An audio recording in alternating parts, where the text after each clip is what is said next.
कुठेही नैतिकतेचं अधपतन झाल्याचं आढळत नाही, तर कुणालाही वाचवणार नाही. थेट राजीनामा घेऊ, धनंजय मुंडेंच्या राजीनाम्यासंदर्भात मुख्यमंत्री फडणवीसांचा इशारा.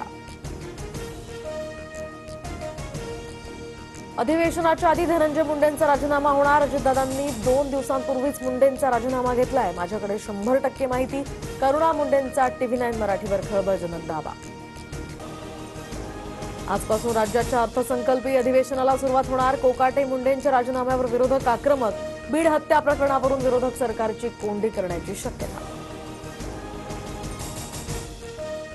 इतिहास अभ्यासक इंद्रजित सावंतांना धमकी दिल्याचं प्रकरण. तर प्रशांत कोरटकर आज नागपूर पोलिसांकडे मोबाईल जमा करणार. पोलिसांना चौकशीसाठीही सहकार्य करणार.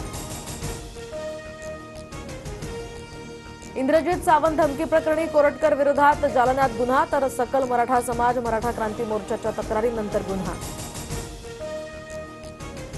आधी छत्रपती शिवाजी महाराजांचा अवमान आणि आता कोरटकरकडून अभिवादन. छत्रपती शिवाजी महाराज माझे प्रेरणास्त्रोत.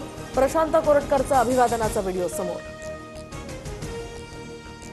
केंद्रीय मंत्री रक्षा खडसेंच्या मुलीची छेड काढणाऱ्या 7 पैकी 4 आरोपींना अटक. फरार 3 आरोपींचा पोलिसांकडून शोध सुरू. पोक्सो अंतर्गत 6 टवाळखोरांविरोधात गुन्हा. आरोपींमध्ये 1 अल्पवयीन. रक्षा खडसे आणि आरोपी पियुष मोरेची ऑडिओ क्लिप समोर. तर मी तिथे आले ना तर धिंगाणा करेन, ती माझी मुलगी आहे. मुलीच्या छेडछाड करणाऱ्या आरोपीला रक्षा खडसेंनी फोनवरून खडसावलं. TV9 मराठी जवळ ऑडिओ क्लिप आली, मात्र ऑडिओ क्लिपची TV9 मराठी पुष्टी करत नाही. संतोष देशमुखांना मारहाण करताना आरोपींनी 15 व्हिडिओ आणि 8 फोटोज काढले. सीआयडीकडून आरोपी महेश केदारच्या फोनमधील व्हिडिओ आणि फोटो जप्त.